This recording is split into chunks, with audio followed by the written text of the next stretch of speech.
This week at Frank's, we have a very fluffy and very cute visitor.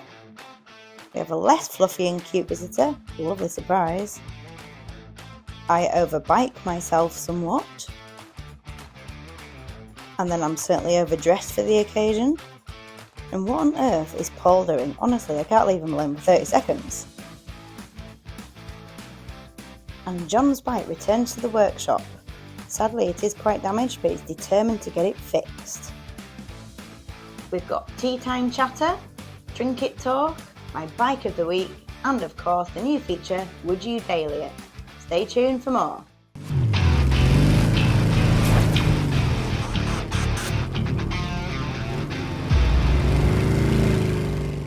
And who's this little fella come to say hello? Earlier this week, Frank's mascot Charlie came to visit. How cute! Although it wasn't all love and cuddles, because it turns out he's quite disobedient. Charlie, go to bed. Oh, would this be a world first? No! He said go to bed. Go to bed. What's there? It was very hard to resist the cuteness. Not much work got done when he was here, but it was so lovely to have him. And then this surprise visitor walked through the door. We couldn't believe it. It was so nice to see him. Lovely to have him visit. And we really hope he feels okay and gets better soon. Look at that smile. I think he's quite glad to be back at old HQ. After all the visits, it was back to work. The Honda Super Cub 125. A modern scooter with retro styling. As I was making the video to advertise this beautiful Super Cub, I actually had a go on it and moved it around, and I fell in love with the thing, which I never thought I would, because if you saw the previous video where I said it's not my cup of tea but it's someone's, it then became my cup of tea. I couldn't actually believe how fun it was to ride. So this brings me very swiftly on to my bike of the week, which I can't believe I'm saying. It is the Honda Super Cub. It absolutely blew me away. It was so much fun to ride. It was easy, it was light. I absolutely loved it. I fell in love with the style, I fell in love with the colour, I fell in love with the riding position. Yes, I might be overdressed for the occasion, but it was a lot of fun to ride, and you know what? I would highly recommend this as a cheap daily rider. You could literally go anywhere on it, and I just fell in love with the thing, and do you know what? I would probably buy one, not going to lie. After the ride, I found something in my trousers. I reached in and I found my biker bell. And the reason why this is important is because my biker friend gave it to me, and it's supposed to be like a good luck charm, and on it says, never ride faster than your angel can fly. So that is my biker bell, and I thought to myself, this would be a nice talking point. Like, do you have a ritual or a trinket or a lucky charm that you have when you're biking? Let us know. Paul, do you have any? Strangely enough, I've got one of those. It's actually on the front of my bike. No way. Yeah. Funnily enough, my poor little angel has got to really go quite fast to keep up with me. Poor thing, must be on nitro. And I always do left glove, right glove. Oh, so you have got a ritual then? Left glove, right glove. Same with my boots. Left boot, right boot, left glove, right glove. Same with taking them off. When you get to that point, left glove, right glove, I'm doing the crash on it. And is there any meaning behind that? Not really, no. No? It's just force of habit, I suppose, now. Fabulous. Wow. So yeah, let us know. Do you have any rituals or trinkets, lucky charms? What do you do before you go out biking that you think it might keep you safe, or that you feel like you might have a guardian angel? Let us know. Coffee, is that part of the ritual too? Oh yes, every morning. Brilliant. Let us know. Can't wait to hear about it. This is the Suzuki GSX 1400, and it is a beast of a bike. Not because of the size of it, but because of the power it has. So this week it was the GSX's turn to have its video done, ready for its advert. And then I thought to myself, do you know, this would be an amazing bike for their new feature, which is, would you daily it? And so as I looked at it, I thought, I mean, it is huge, but it's just looking very inviting. I love the blue flame exhaust on it, and I thought, you know what, I reckon quite a few people would actually daily one of these. So I decided in my wisdom, or maybe not, to try it out for size. So I moved it out the showroom, and this was the result.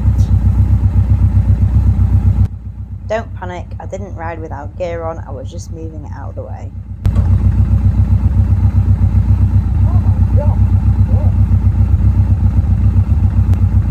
Don't know if you could hear that, but I was going, oh my gosh, because the clutch was really far away, and I've only got tiny baby hands, and it's heavy and it's big, and I'm on my tippy toes.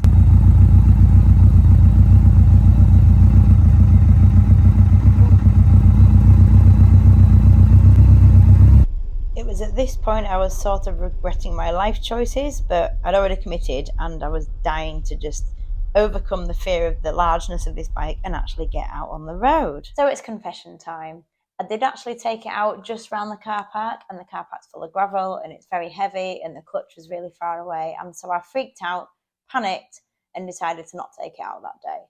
And then I gave myself a bit of a shake. I was like, come on, you've ridden boosters for goodness sake, what's the difference? So I brought my bike stuff in and we took it out today, and Paul very kindly offered to follow me, and he did the filming, so thank you very much, Paul. And I took it out.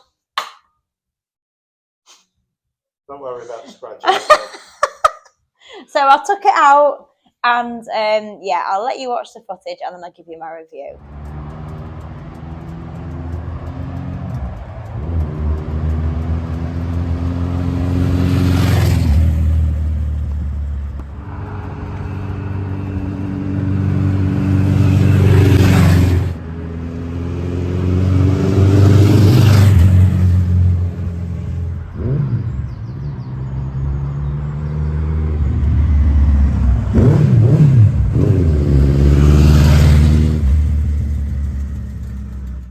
So I brought it back in, well, actually I didn't, that's a huge lie. Paul very kindly brought it back into the showroom for me after I took her out.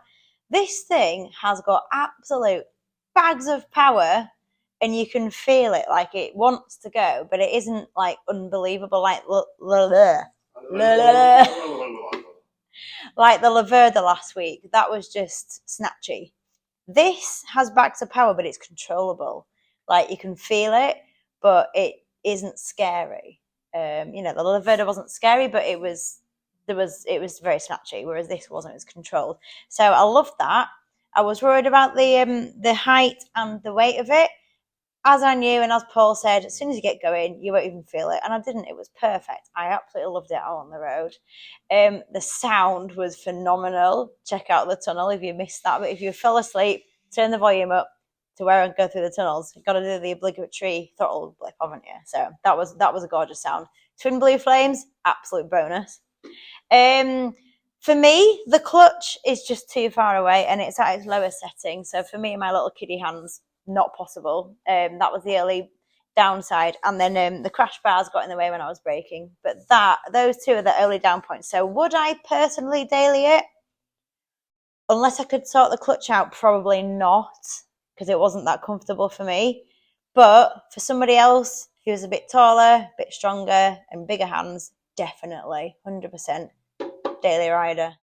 So John's bike returned this week and is in the workshop, and John did say that he was hoping to fix it and get back on it. It's going to take time, obviously, but it was lovely to have it back. Very sad to see it in its current condition, but we think we're going to do it all up and get it back out on track, which would be absolutely fantastic. And we're definitely going to do a feature on its rebuild, so stay tuned for that one. And then John sent us a video update of how he's getting on. Hi guys, yeah, look, I wasn't really sure whether to talk about this publicly, but I think it's important. You might have seen on social media that on Monday the 14th of July I had a serious accident at Snetterton doing a track day. It was the final session, the last lap, and one moment I was just doing what I love, and the next I was in the back of an ambulance. I broke my back, it's an L2 break, and I had internal bleeding. I don't remember anything about the crash itself, and what I do remember is wrong.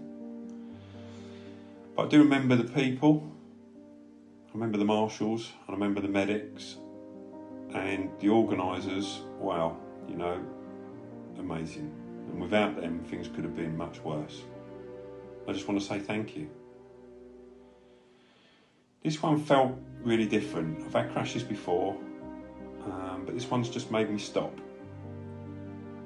And when you're lying in hospital unsure of what's next, your mind goes everywhere.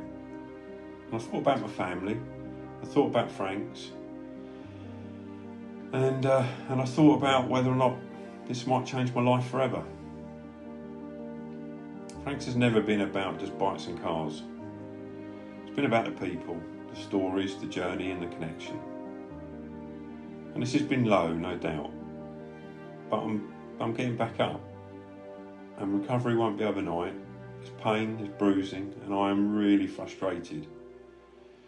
But it also gives me a big reminder of what matters. I've always said Frank's should never be built with a single point of failure. And that's been tested.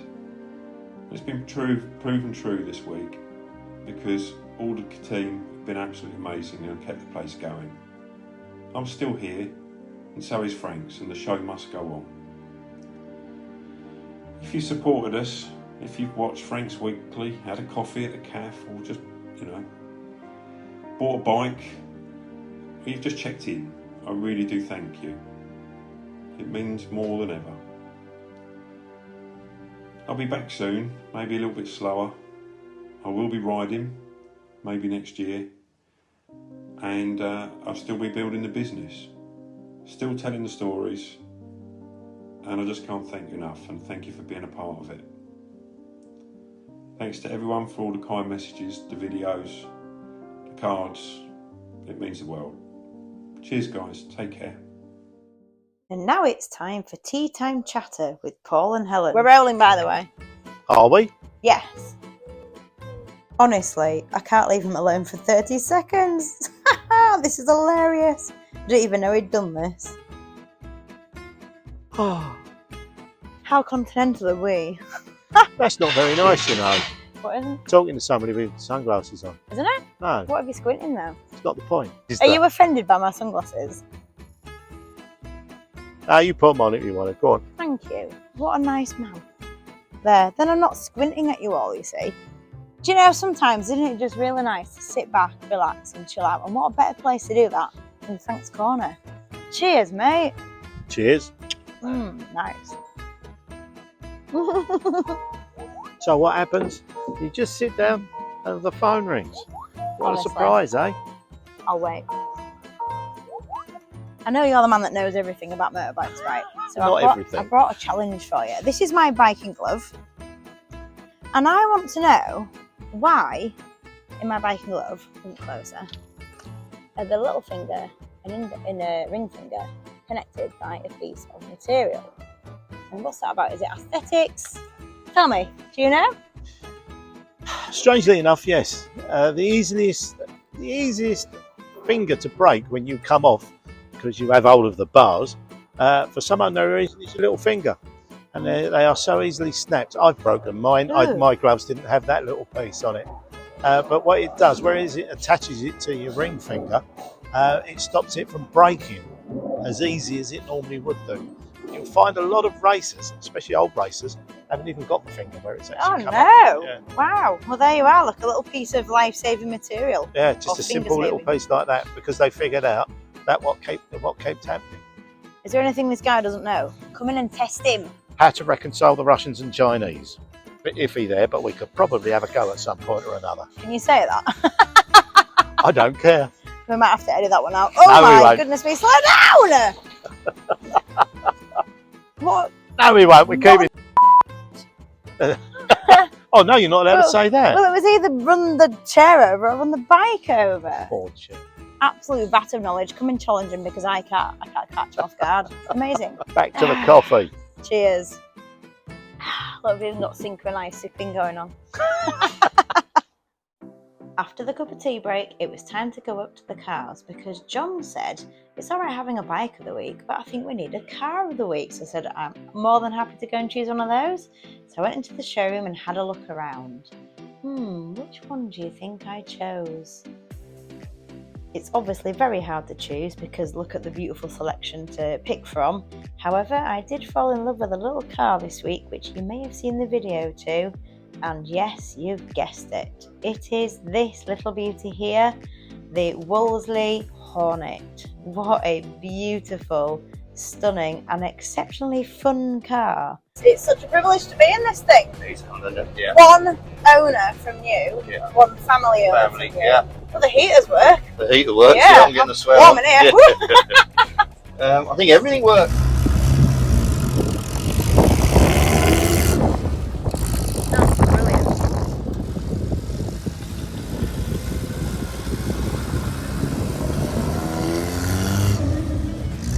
What a beautiful sound. He's having the time of his life in there. Stunning. It's my turn. Hey, off we go. Oh, she's got some poke, hasn't she? Yeah. Yes, I love this thing. Testing out the suspension, it's not a problem. Woo! What a fun little car this is. Give her a brake check. Oh, spot on. Lovely. This thing would be a great starter car for anyone wanting to starting out in the world of classics. This would be the one. It looks gorgeous. It drives perfectly. It's so much fun. Oh my gosh, I might just take it home myself. Will and I had the time of our lives, and you could too. Come and see this gorgeous little car at Frank's Motor Company, Colchester, or visit the website at www.franksmotorcompany.co.uk. So shortly after going for our little ride in the Wolseley, Will came in all excited and said, "You'll never guess what I've just found." I said, "What's that?" And he said, "I have found all the paperwork and all the documents since this car was bought, including the original bill of sale and the first ever service record." I was like, oh my goodness me, let's have a look. So this in front of you is this car's entire paperwork history from brand new to current, which is just incredible from a car from 1969. And my absolute favourite, there are 3 documents here, and these are my favourites. So we've got this plastic service record from Shell. This is its first service, dated 28th of the 3rd, 1969. With a nice little card in there. Then we've got something from Southern Radiator Services. Now what I loved about this was the date, the 8th of the 8th, 88, 1988. And then, this is the Holy Grail, the original bill of sale. Just look at that. Seat belts cost £8. That's incredible. So, look at that. Marvellous history, all there, from 1969 onwards. What a fantastic thing. So there you have it, my very first car of the week. The Wolseley Hornet. I loved it. It was a very fun car and amazing history. Next week at Frank's, we are going to catch up with everything that happened here at Bike Night down at Old HQ. Did you spot your bike in the footage? Did you come and have a chat with me? Let's find out, shall we? We've also got someone's birthday. Whose could it be? Will there be cake? Find out. I hope there is, because I love a bit of cake, especially chocolate cake. We have also got my bike of the week, which I know which one I'm going to choose. We've got the new feature, which is Would You Daily It? We also have another new feature. We're just so full of new features for you. How lucky are you? Which is going to be our car of the week. So I'm going to go up to the cars and go and pick one. Hopefully I'll get to take it for a test drive so I can give you a proper insight onto the car itself. Cars is definitely my big passion in life, and I can't wait to share that with you all when I go and pick my car of the week. So stay tuned for more, and also don't forget there's always more than just what I put in the recap, because stuff happens that we don't even plan for. So watch out, big surprises, big news, who knows? Just make sure you stay tuned for Frank's Weekly, episode 5 next week, 7:30 on Tuesday. See you there.